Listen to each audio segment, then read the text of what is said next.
In this episode, we are going to be reviewing The Incident from 1967. This was directed by Larry Peerce, and it was written by Nicholas E. Baer, and it has a large, powerful ensemble cast: Tony Musante, Martin Sheen, Beau Bridges, Brock Peters, Ruby Dee, Jack Gilford, Thelma Ritter, Ed McMahon, Diana Vandervlis, Mike Kellin, Jan Sterling, Gary Merrill, Robert Fields, Robert Bernard, Victor Arnold, and Donna Mills.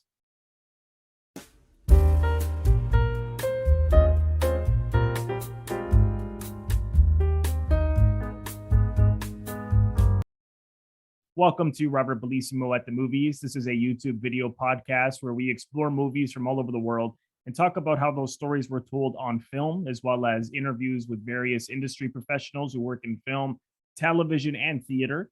My guest today is Michael Eugene Wilson, who has an incredible YouTube channel called Grey 1951 Media Channel, where he explores films, music, and books. Michael, welcome. Thanks so much for doing this. Robert, thank you for having me. Looking forward to talking about this incredible film. Oh, yeah, me too. I mean, I absolutely love this film, and I really enjoyed your review of it that you did a few years back on your YouTube channel. And you had mentioned that you saw this actually in the theaters when it came out. I was curious, do you remember how you responded and just how the theater responded in general? Well, I can remember I went to see it. I was 16 years old, 1967. And the reason I wanted to see this movie is because I was a big fan of Martin Sheen. Martin Sheen was all over television back in the 60s. He always played these edgy, dangerous characters. And I really liked him. If you think Charlie Sheen is edgy, you ought to see what his dad was like when he was 25. He was scary, man. I mean, he was, those eyes, yeah. Yeah, I saw him in, did you ever watch that TV series East Side, West Side, the George C. Scott one? Which is fantastic. And he's in it as this abusive husband, and he's scary in it. I mean, it's nothing like you saw like West Wing. I mean, he's great in that too, but I know what you mean. His early work is just phenomenal, pretty edgy stuff.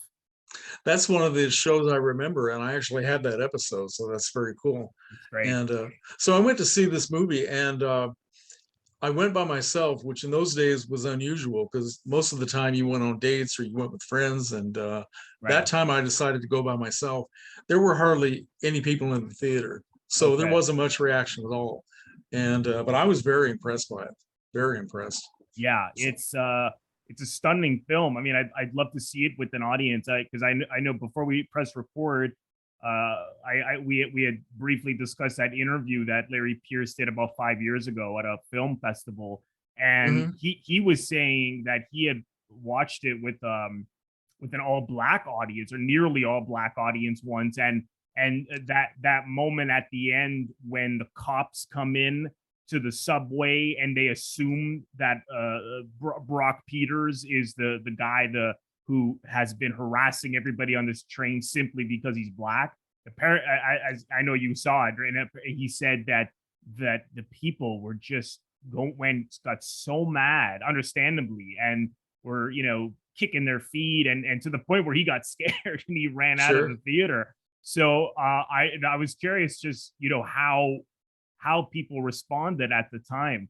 But I love this film. I saw it about 15 years ago, just randomly on television. I was up early one morning, and it just really captured my attention. And it's one of these films, and I know you mentioned this as well, that every time you see it, even though you've seen it, I've seen it a number of times as well, and it still has such an emotional impact. I mean, I remember it so vividly that every time I see it, I feel as if I'm seeing it for the first time. And it's so upsetting and provoking and emotional. And I remember my mother was nearby, and the scene with Brock Peters and Ruby Dee, I mean, she didn't even know what I was watching, but she just got pulled into it and got really upset. I mean, that scene he's throwing those racial insults at him, and it's such an upsetting scene and hard to watch every time I see it. So I was curious, because I know you've seen this a number of times. Has your feelings changed has it evolved over time with each viewing?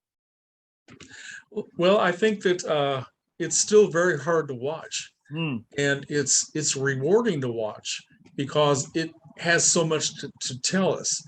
It has so much to show us, and it does it so well.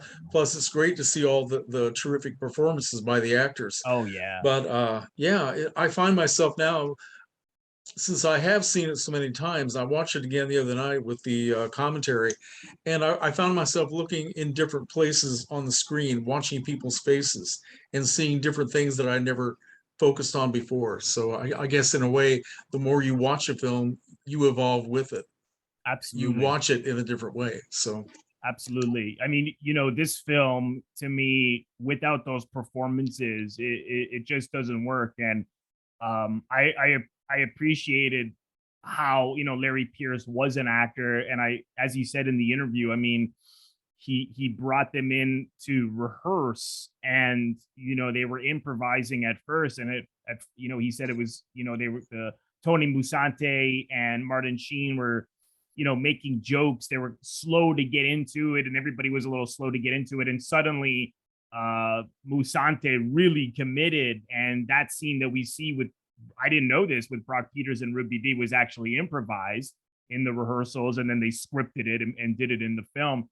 And he said they responded very much like you see in the film, and everyone was so frozen and scared. And he had said, "This is what the movie's about. I'll see you Monday." So that was smart. Yeah, because I think it needed such strong commitments, and it's all about these performers. I mean, it's one set. It's all about the commitment from the actors. But before we get into some of the performances specifically, I always grapple with what this film is about, because on the one hand, it's a very simple story, and it's right in the title. It is an incident, a subway in New York incident that all these people go through. But do you see it as something more than that? I mean, what do you think the essence of the story is from your point of view, anyways? Well, I think in a way it's a wake-up call for people to open their eyes and see what's changing around them, what's happening around them, and the fact that violence can happen anywhere at any time, and you Yes. have to find some way to cope with it. Plus, all the things that specifically involving the Brock Peters and Ruby Dee characters and the gay character played by Robert Fields. These were people on the edges of society, and especially with the gay character. I don't think I ever saw a gay character before this that was seen in any way to be sympathetic. You Right. couldn't help but care about what was happening to this That's a guy. good point. Yeah. Yeah. And this was before the gay liberation movement began. And it was just a very negative thing. You could tell by the reactions of some of the people on the car that they were just laughing it off. But Yes. these people were forced, maybe for the first time in their lives, to look at what this man was going through and Yes. what his life was like. And for the black characters as well, what they actually had to experience. They had to open their eyes, because Tony Masante's character was right. He was telling them, everybody in this car feels the same way that I do. And Right. he was right. Right. And these people had to face it. And the people watching it had to face it as well, which could be why the black audience got so, energized by it. Yeah, listen, look what's happening. Yeah. Yeah. That's a really, really good point, which I hadn't thought of. I know you also said that in your review, and I really appreciate your take on that, because it's true that we don't in our society feel enough for each other, or use our sense of empathy enough. I mean, a lot of people do, but perhaps not enough people do. And here, as you said, everyone is in the situation where they're forced to witness um how they're all being harassed, and what that really means. I mean, the racism that Brock Peters and Ruby Dee experience, the absolutely degrading way in which the gay character is I forget the actor's name. He was so good in it. Robert Fields. Robert Fields. Yeah. Yeah. I remember him in I Shoot Horses, Don't They? I haven't seen him in too Mhm. many films. I know he was in a number, but I mean, Martin Sheen just absolutely degrades him, and, calls him a princess. And he takes his bandage and wraps it around his head.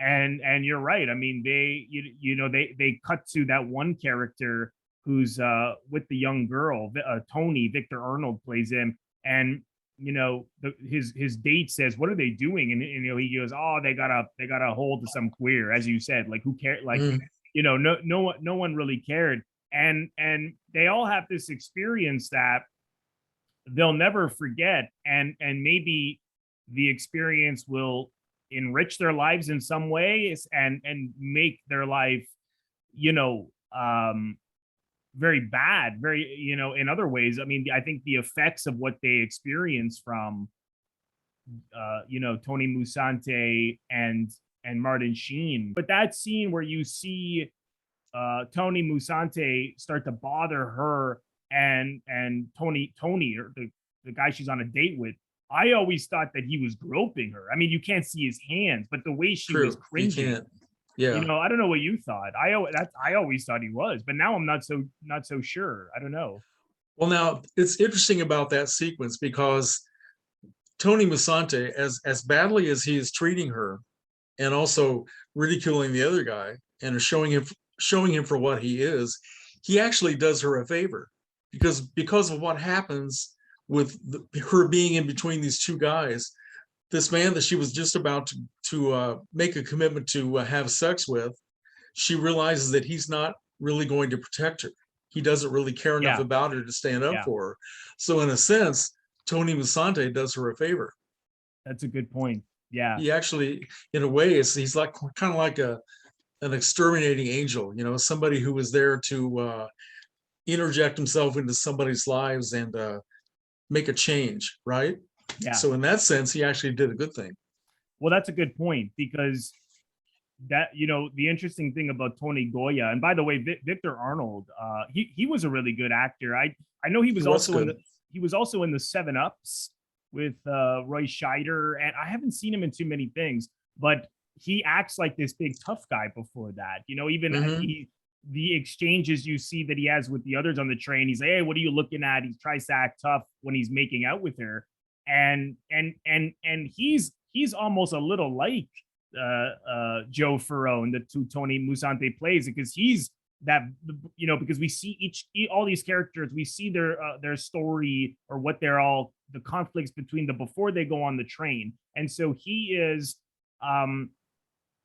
his story with her is that he's, trying to make out with her, but I mean, he's basically harassing her because she's saying no and no, and then he uses her insecurities against her to say, "Oh, you just, what kind of a woman are you?" And that kind of stuff. And it ultimately works, but you get the impression that she's, either this is her first boyfriend, or she's a virgin or something. So, but I think you're right, because on the one hand, she sees what this guy is truly about, but then on the other, she's sexually assaulted by Tony Musante in front of everyone. So that's what's so interesting about this film, because everyone, you don't know what's going to happen to these people after, of course, or how they're taking to it, but through this trauma, there's some good that can come out of what they experience, like what you were saying, in terms of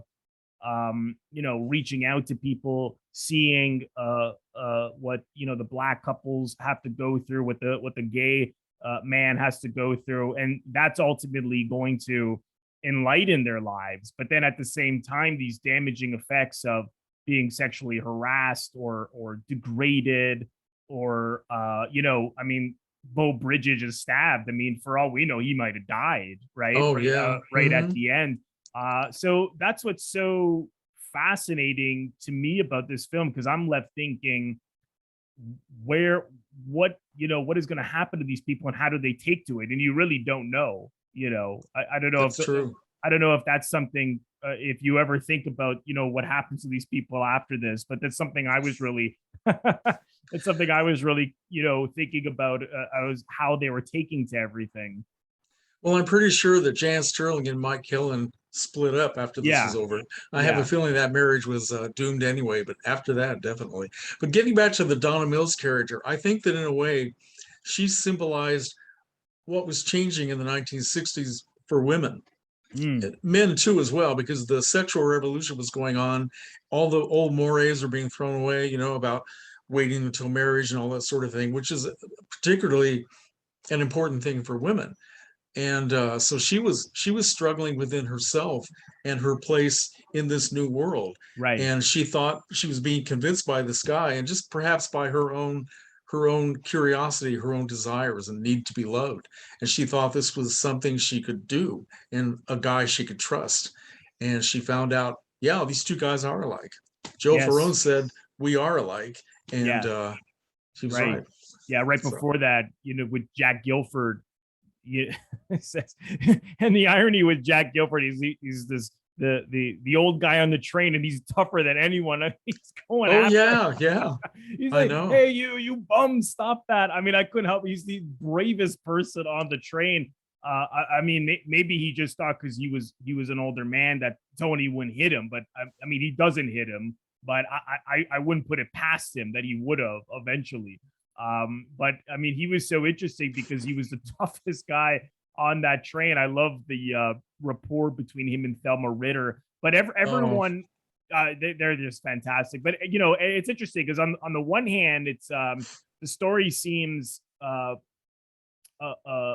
you could feel the design in a sense because everyone's sort of a type, as you were saying. We have the hmm, black couple, the gay person, the woman who's experiencing this perhaps what the country's going through in terms of women in society and the sexual resolution. So it feels a little deliberate, but on the other hand, it's done so well, and you get so swept up on it. I don't think it's until what you and I are doing now when you start to actually really look at everything that you can see the design a bit.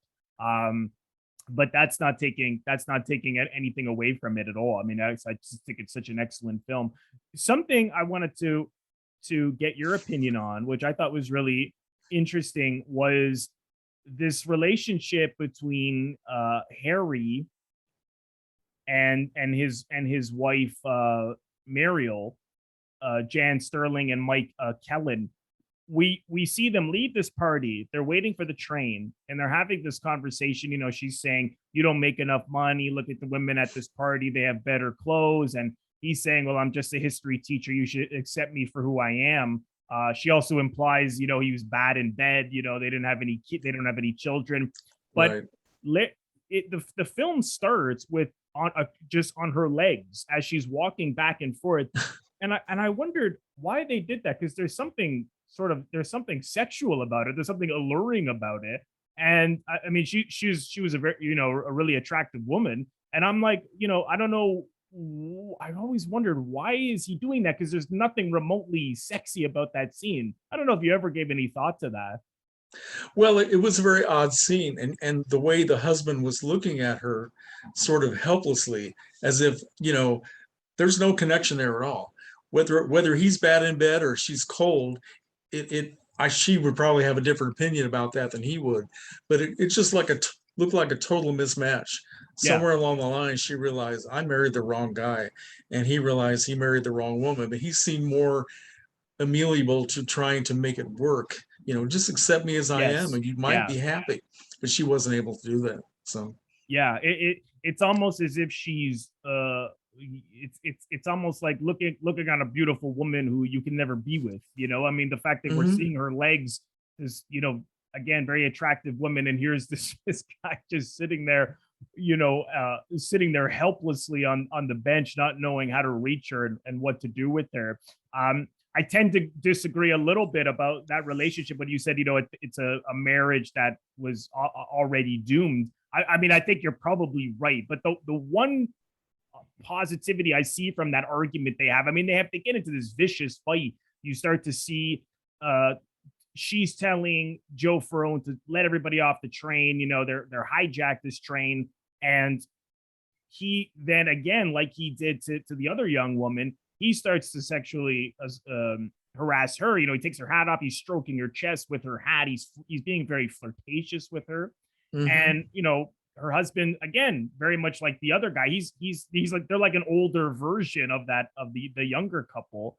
He's not doing anything about it. Martin Sheen takes his glasses off, he can't see, and then suddenly she turns on him, and it's a scary scene. The acting again is so good, and she goes, "Why do you let them talk to me like that? You know, I'd rather be with them than you, and you're not a man."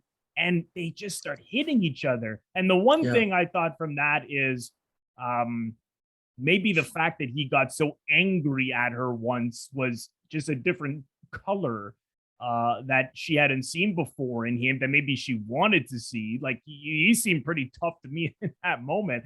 But on the other hand, maybe he finally needed to lose it on her in order to finally leave her. You know, I don't know. You don't know the psychology of these people, or that you get this glimpse, but maybe that's a step in the right direction for him to break it off with her at this point, which maybe he would have never had the courage to do.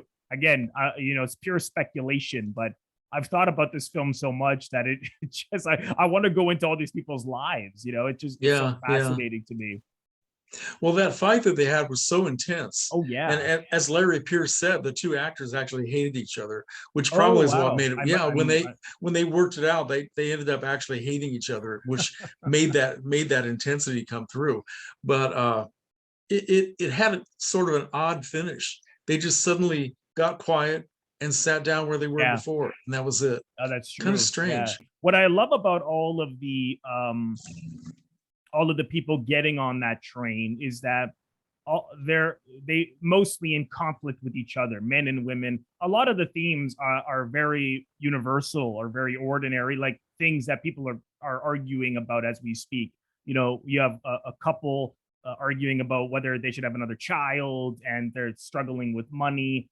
Again, the racism that Ruby D and Brock Peters are experiencing, which of course is still relevant. The couple whose marriage is over, but they just can't quite face that. So everything is so universal about it, and I think what I like so much about that is it makes me feel that I can be any one of these people, or that I am everybody there. Maybe not everybody, but in I can relate to so many of the issues, and I think it's so relatable that it makes you feel that you could be on that train. And even in the way in which they shot it, which it's very intimate, it's very tight, it's very claustrophobic, and it makes me feel that I am right there on that train. I mean, I thought it was so brilliantly done. I don't know if you felt that. I'm sure you did. I was curious if you also experienced a sense of intimacy and sort of, universal appeal for the relatability of everyone, that you can feel as though you're right there with them. Yeah, I think that I remember one of the critics, I can't remember now who it was. I read it a long time ago. He didn't like the film because he thought they were all stereotyped characters. And Right. my reaction was, well, that's what they were supposed to be. Yeah. Or you could say they were archetypes. They Yeah. were different segments of society. I don't know if you would say they were three-dimensional characters, maybe just two-dimensional, but we got to know something about every one of these people. And almost everybody in a theater, no matter who you were, you would relate to one or two of them. So yeah, Absolutely. it was very important. And the difference between, and you may not agree here, but Artie and Joe, to me, were one-dimensional characters Yeah. because Oh, we they know were. nothing Yeah. about them and why. We just know that they're angry, and they get more angry and crazy when they start to drink. We Yeah. don't know why they are that way. We can assume a lot of things. They had been in prison, had terrible childhoods, all sorts of things, but they just sort of come out of nowhere Yeah. and bring violence and ugliness into all these people's lives.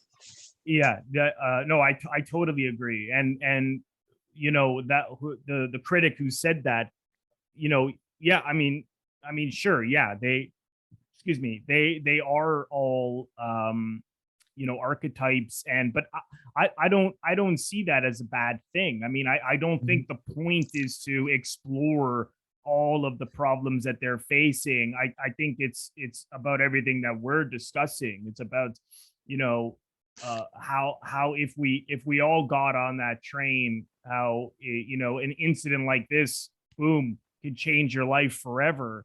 And it's more of that emotional experience and that they all go through. And like we were saying, getting out of your own head and seeing other people and reaching out to one another, and not just choosing fear over, perhaps love, or listening or communicating. And so, yeah, I mean, if we went into all of their lives, it would be a mini series. It wouldn't have Right. the same effect. So, Right. yeah, I just absolutely love it. The something yeah, I agree. Like, they are one dimensional. Artie and Joe, played by Tony and Martin. The only sort of suggestion is perhaps they are being, bullied or abused at home. So maybe that is why they're like this. Because at one point, Martin Sheen, as Artie says, "I want to go to the tracks tomorrow," and Joe says, "Is your mom gonna let you?" And I think, Oh, you I guys do really, remember that. you guys really need permission. Look at you. Yeah. One minute they're like, they're robbing one guy, they're going on this train, harassing people like they're criminals. I mean, they're, the amount of things you see them do in this film, that would put them in jail for years, and they're worried about getting permission from their mother. So it's like Yeah. classic bully, right? No control at home, and so they force it. They put their frustrations and angst on others. Hmm. That was really the only suggestion to me. But again, it doesn't matter, because it's not about them. It's about everything else, that all the themes that we've been, and the feelings that we've been discussing. That that first scene with, that poor guy that they mug. um you see Martin Sheen, again, you don't see the guy's face, but as he's hitting him, I mean, gee, he must have killed that guy. I mean, he's really, Yeah, that was horrible. yeah, Shocking violence. And I don't like violence in films. I really don't like it. It makes me cringe. yeah, But the thing about that is, and I think even Larry Peerce brought this up in the commentary, it's not clear whether or not he kills the guy. right. You can assume that he does, the way he pounds him, but you don't know. You don't know exactly what happens. That adds a lot of tension to the rest of the film. How Yeah, far would this guy really go? that's Yeah. that's the brilliance of it. And it's also interesting the way that Joe, played by Tony Musante, because he's like, like, it doesn't bother him at all. He's like, "Oh, I would have knocked him out with one shot." Hmm. It's so normal, it's so casual. Yeah. They've done this before. So, and again, it makes it scarier, because you're like, well, are they just petty thugs, or are they killers? So, so these question marks, once they get on that train and we see them, I love the POV shot of their POV, because the camera's going all over the place, because it's very much them, climbing and jumping off handlebars and stuff like that. And it's that question mark of what exactly happened there. And then even at the end, it's funny because it's flipped, where Beau Bridges is the one who Oh stands yeah. up to him, and Wow. hitting him with the cast. And the same thing, I'm like, did he just kill? He must. I mean, you hit someone over the head with a cast 6 7 times. That's brain damage at least. Yeah. Yeah. So they finally got what they gave to the older guy. Yeah. Yeah, exactly. Um, What's so interesting about Beau Bridges as Felix, and his friend there, Philip, is that these two army guys. I mean, to me, is if it's almost funny in a way, because if Beau Bridges didn't have that cast, there'd be no movie. I mean, I think likely he would have just he would have fucking stood knocked up a the long time ago, right? Yeah, that's he, true. he would have stood That's up a true. lot. I mean, you see Tony Musante when he challenges him to a fight, and he goes, "Hey, well, guys, not a fair fight. I have a cast." And he says, "Oh, I'll put one arm behind my back." And Beau Bridges says, "No thanks." And I think he's saying no thanks because he doesn't believe this guy, that this guy's gonna put one. He's not a man of dignity or anything, or he's not a man of his word. So, Right. and I always wondered why, Philip, to me, I mean, maybe this is just a cliche, but when you think of people in the army, you think that they know how to fight. I mean, there is that, he even asks them, Tony, "Hey, they teach you how to fight in the army?" And he goes, "Yeah, somewhat, a little." He kind of beats around the bush, but I would have thought, you know, that Philip or these guys would have been whispering to each other, like, "Hey, let's do something," much earlier. The fact that Philip is so cowardly is always odd. I don't know what you thought about that. I thought it was appropriate because he was also a New Yorker. He was used to that culture. That's a good He point. knew the right way Right. to act on a subway. You keep your head down, you pretend like nothing's happening, That's true. which is Yeah. what all those other people tried to do. Felix was the one The outsider. outie from He was Oklahoma. observing this culture. He had no idea what these people were doing and why they were all so passive. And Yeah. he was just, like I think he said, what did he say to his friend? This is your town, son, or something like Yeah. that. He Yeah. didn't know what to do, but he thought somebody should be doing something. But he was just watching and waiting. And you're right. If he didn't have the cast, it would have changed everything very quickly.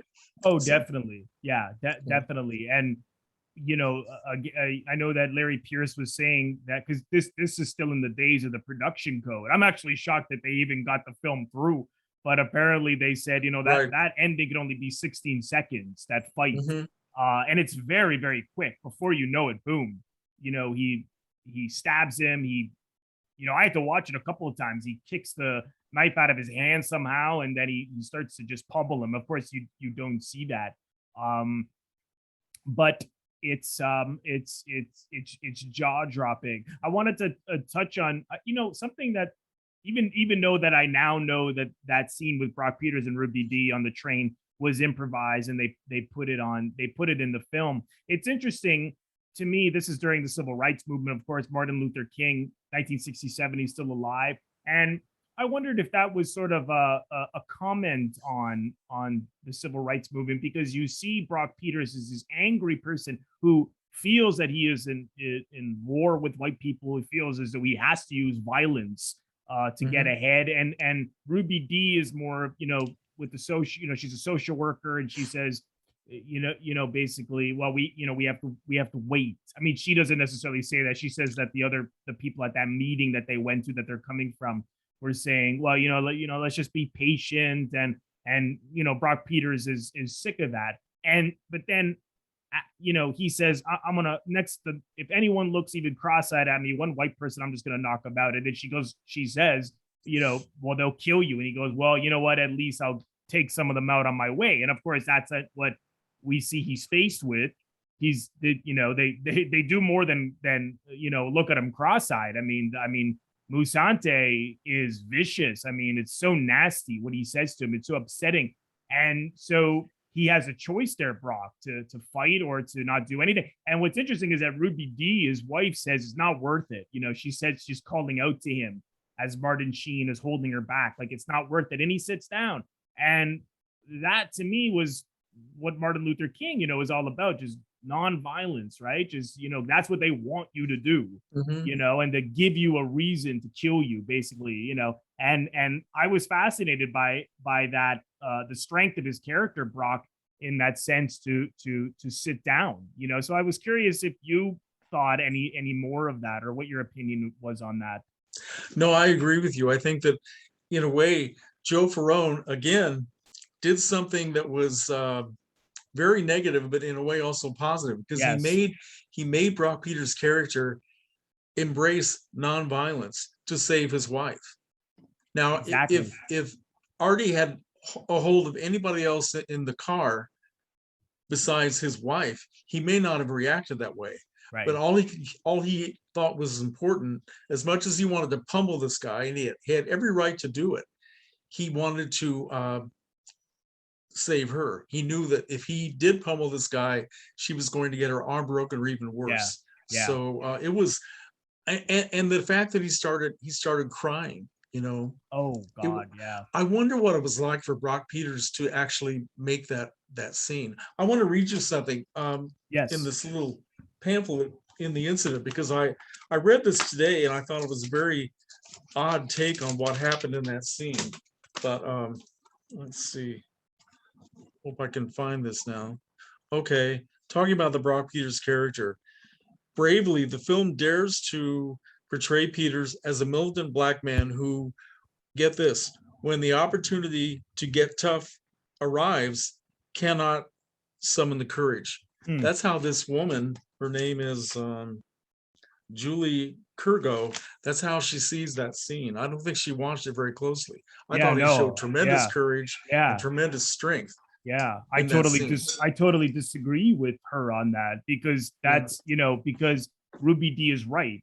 As she said to him earlier, if you do that, they'll kill you. And they'll and they'll likely, she doesn't say this, but they would likely get get away with it, or get some light sentence, because Hmm. we saw that in the 60s, right? I mean, during the march on Selma, these, the cops were beating those people's heads in, right? So they, Yeah. it takes much more courage to say, I'm not gonna, stoop to your level and fight you back. And Philip, the other soldier, I mean, he mentions that too to Beau Bridges. He says, they're just looking for a fight, and ultimately that is what they're looking for. Every way in which they provoked everyone Hmm. was to look for a fight.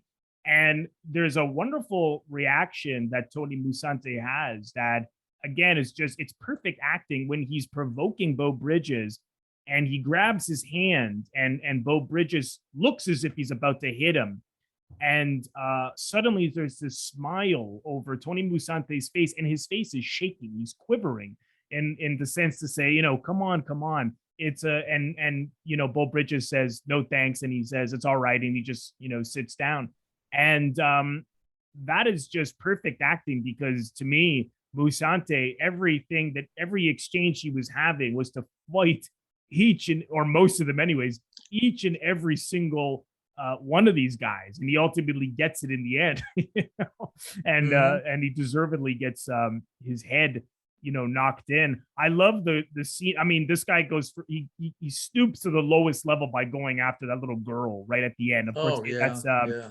Ed McMahon's. I mean, God. I mean, thank God that didn't get anywhere.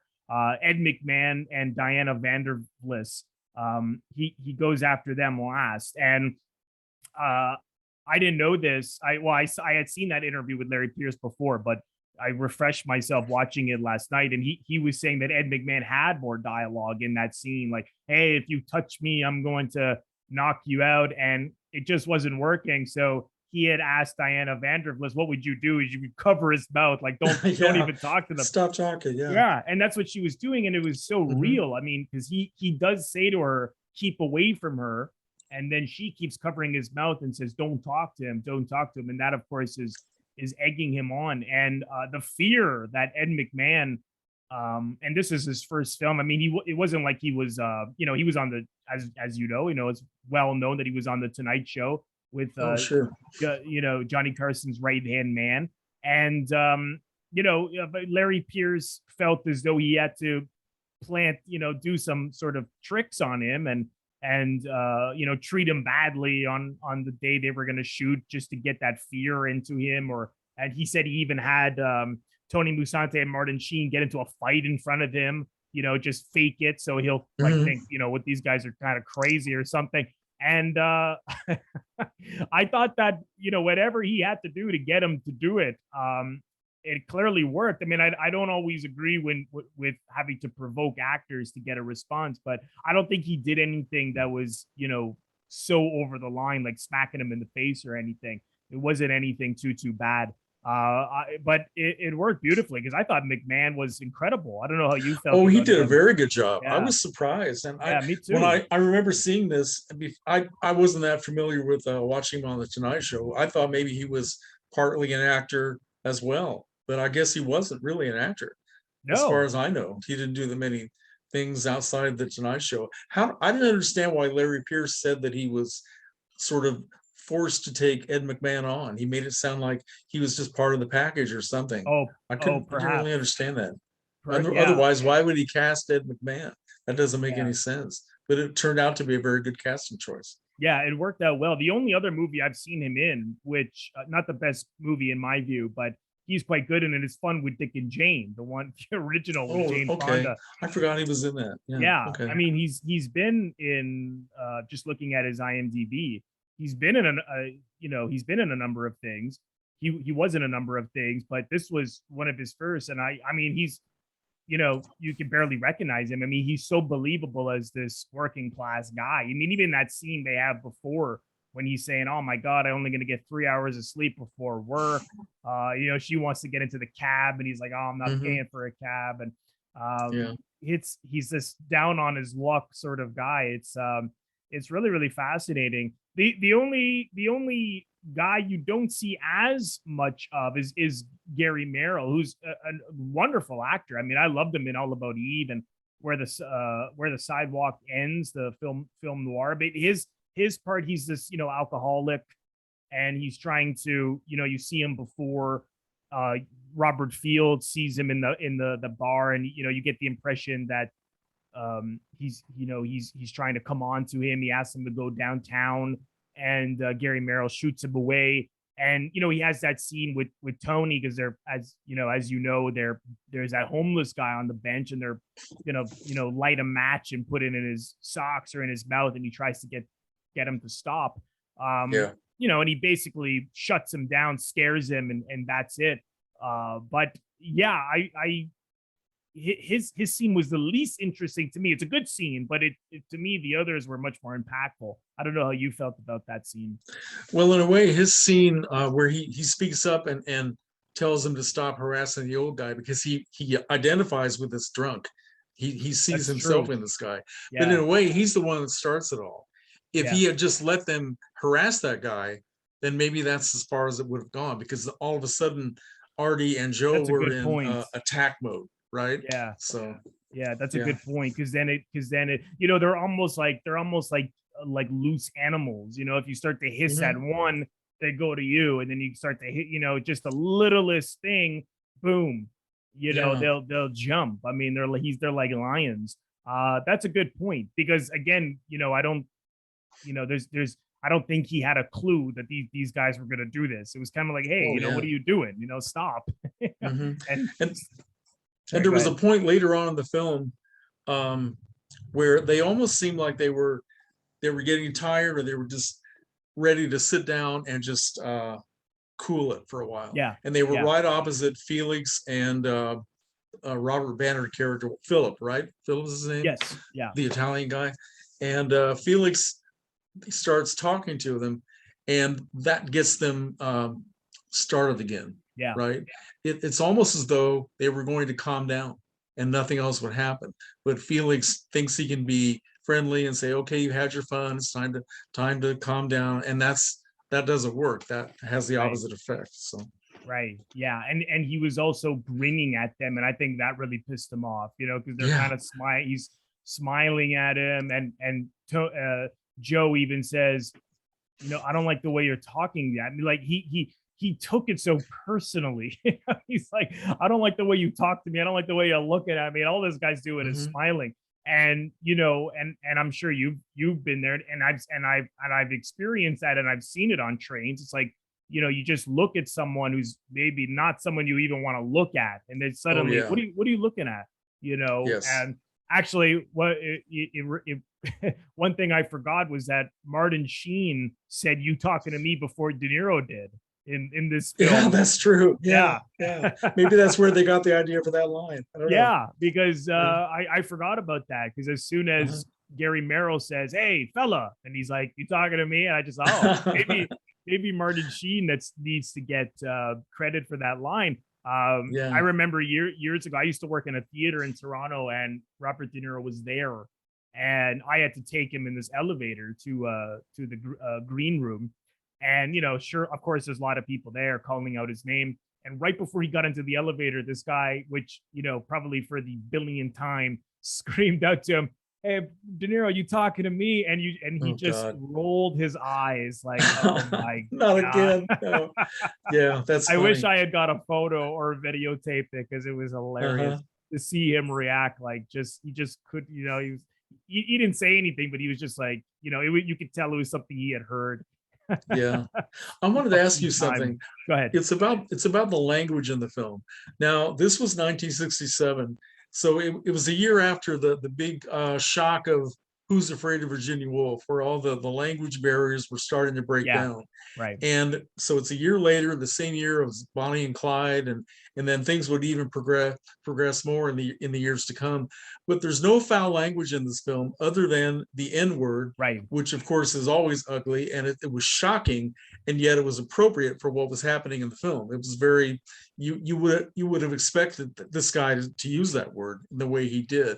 The only other words they had, queer swear and fag a couple of times, Yeah. but no profanity at all other than Yeah. that. And I was wondering, I've always wanted to ask Larry Peerce, did they do that purposely, or were they afraid of censorship, or do you think it was just too early in the film industry timeline for that kind of profanity to be injected? And do you think that it would have added something if they were using 4-letter words? Because obviously, if they made that film today, it would sound a lot different than it does in 1967.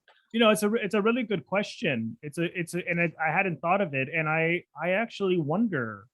My instinct, my feeling is that I don't. I mean, the film is so scary and powerful and emotional that I don't think any other kind of language would have made it even more impactful. I really don't know, but certainly I think it probably was too early. Like I don't think by 1967 I think they were still not allowed to have the F word or profanities and such. Okay. But yeah, because you also see that same year, you see Bonnie and Clyde, you see The Graduate, films that are like right at the end of the classic Hollywood period, on the edge of the new Hollywood, Pushing the envelope. Yeah. pushing the. I don't even think in Easy Rider there's any swear. I don't think there is. Yeah, I don't think there is either. Yeah, you're right. I don't think so. But certainly, of course, by the 70s, I mean, it was wide open. But yeah, I think it likely was not allowed, because as he does mention, of course, as we mentioned earlier, the scene where Felix is stabbed. I mean, they had said this could only be 15 seconds, and as Larry Peerce said, it was exactly 16 seconds. But yeah, I think it was likely too early. I know we've talked about all the characters and we've gone into the performances, but who are some of the true standouts for you in this film? Oh boy. Well, of course, I was really excited to see Martin Sheen. So I guess in a way, I kind of focused on him when I first saw the movie. But as I look on it now, I think that I'm more moved by Thelma Ritter than anybody else. Oh, that's an interesting. Yeah, the little scene stealer. She can steal any scene from anybody. She's so good. The small, like you see her in it's Miracle on 34th Street. She's only in a couple of scenes, but every film she's in adds so much. It's her voice, it's her mannerisms, it's the way she reacts. She's so present, and in this film, I think this was her last film before she passed, or was one of her. It was one of her last films.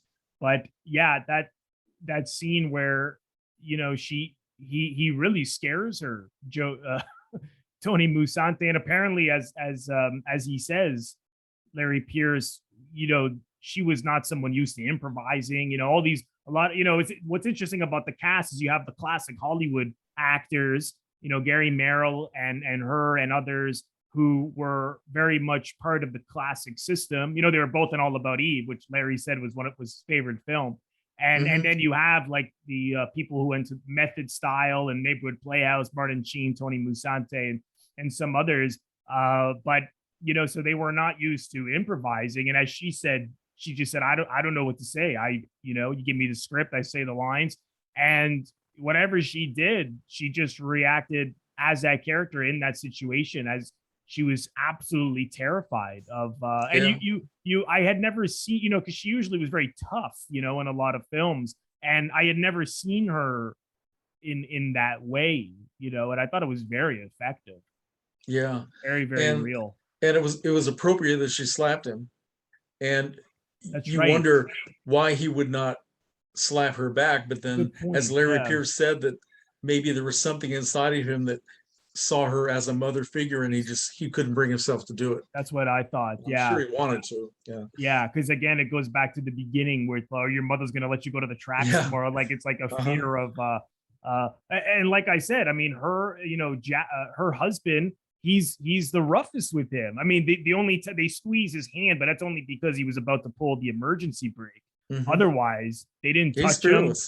If he were 20 years younger, he probably would have decked both those guys as soon as they started acting up. I think for him, it was, I think it was part of his bravery was the fact that he was seeing his son in him, because his whole story was that he was angry at his son because his son wasn't going to lend him money for dental surgery. And he's, I mean, he was so terrific, that guy. And I remember seeing him in All in the Family. He was in where he's in a really sad episode where he passes away on Archie's couch. I'm sure you watched that show. Oh, I remember something about that episode, but yeah, now that you bring it up, sure I watch that show all the time. It's great. Yeah. I've seen Jack Gilford in so many things, but I just can't, that face is so familiar. I just can't think of specific movies that I've seen him in. You know what? Yeah. I was thinking the exact same thing. I was like, what, I mean, I've seen him. He's one of those guys where his face, but sure. You just Save the Tiger he's in with Jack Lemmon. He's in that. Okay. Yeah. Which would have been after this, but he's just one of these guys. He's in so many movies, but you just can't quite place him. But he's wonderful, as I was saying. I'm just trying to see if there was anything else that I wanted to mention about this film. Was there anything else you wanted to mention about this one? Well, I just had a thought about the contrast between the two couples, Jack Gilford and Thelma Ritter. He's complaining about his grown son not helping him financially. Why doesn't he take care of me? Why doesn't he help me? I always took care of him. And then you have the contrast with the what's their names? Ed McMahon and Diana Vlis. He's a young man who is complaining that I have to take care of my parents. I have to take care of your parents. I have to take care of you. So they were sort of opposite sides of the same coin. Yeah. Yeah, that's again, that I think that just goes into the fact that all of their problems were everybody's problems. I mean, paying bills, should we have another child? I have to take care of my parents, the elderly couple struggling with money. I mean, you certainly see that now more than ever. Sure. So that's what I think that certainly must have been deliberate to make it as universal as possible so that people feel as though they can be right there on that train. And I would love to see the 1963 television teleplay of it. I imagine you haven't. I don't even think anyone could find it. No, it probably doesn't exist. It was probably a live show or something like that.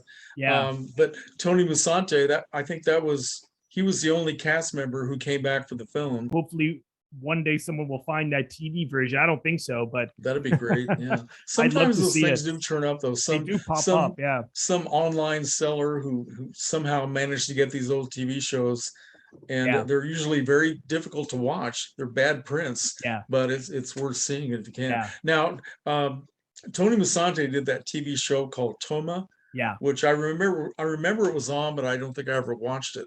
But I was looking on IMDb last night, and he and Martin Sheen were reunited in an episode of that TV show. Oh wow, I didn't know that. 1973. So that would have been cool to see them together again. This came from Kino Lorber, I believe. One Potato, Two Potato. Yeah, that's his first feature, right? We touched on that before. Yeah, I got to see that. Very good film. Very, very worthwhile. Yeah. Yeah. No, he, like I said, I mean, he mostly worked in television, but he made some good films. Like Goodbye Columbus, as I said, is wonderful. I need to see that again. I don't remember anything about Goodbye Columbus at all. Really, it's funny. It's totally different than this. It's very funny. Was it 5 Minute Warning? The one he did with Cassavetes. Sorry, 2 Minute Warning. Yeah. That he did with Cassavetes and Charlton Heston and Ash Wednesday. I still have to see. But really good really good director. It's a wonderful film. It's sort of, every time I see it, it's sort of, becomes closer to perhaps my top 5 or top 10. I just think it's so underrated. I mean, it's such an underrated film. Yeah, I try to play it up to people every chance I get. Yeah, me too. Encourage people to see it. So yeah. Well, I'm glad that we were able to do an in-depth discussion about it, because like I said, I don't know too many people who know this film, so I was glad that you have such enthusiasm for it, and I really liked your review. on your channel. Well, thank you. I think, so- appreciate you saying that. Yeah. That was a couple of years ago that I did that. I kind of forgot about it, but thank Yeah, you for no, watching it. I liked it a lot. I learned a lot from it. So, so thanks so much. I'm glad that I could have you on finally. So thanks for coming on. Thanks for having me. I appreciate it. It's fun. Yeah, no, anytime. And where's the best place for people to follow you on social media? Well, I actually have a blog. It's a movie blog, which is the best kept secret on the internet, unfortunately. It's called Mike's Movie Room, and it's on Blogspot. Okay, And great. I can give you the link, and you can you know, put it down. Yeah, no, I will for sure. Yeah, the original title of the blog was Michael's Movie Room, which I decided to change because I didn't like it. But that long word is the address on blogspot.com. So very easy to find. Okay, great. And you're also on Twitter and Instagram and all that as all well. those things. Yeah, all those. Yeah. Okay, great. So I'll leave the links in the description box below for where you can check out Michael's great channel on YouTube and his blog, and follow him on social media. So Mike, thanks again for coming on, and let's do it again sometime. Hey, yeah, maybe we could. What other films do we like that nobody else knows about? We'll have to talk about that. You know? Yeah. Oh, Okay. I'm sure there's plenty. So we'll figure it out for sure. Sure, love to do it. Thank you very much for having me. Thank you so much, everyone, for watching and or listening. If you are currently listening to this on the audio version of my YouTube video podcast and you've run out of episodes to listen to, head over to the YouTube channel where every single episode that I've ever recorded can be found, youtube.com/Robert Bellissimo at the movies. I want to thank all of my members on Patreon. If you are interested in becoming a member of my Patreon, head over to the link patreon.com/Robert Bellissimo at the movies for full details.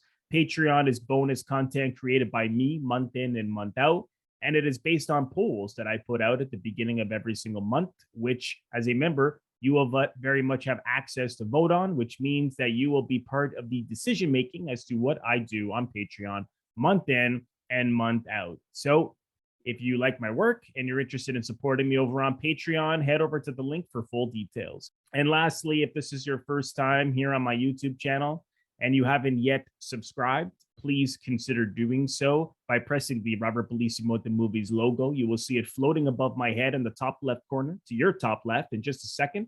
Just click on that and then click the bell in order to get a notification every time I release one of my new episodes or when I go live. Thank you so much, everyone. I will see you in the next episode.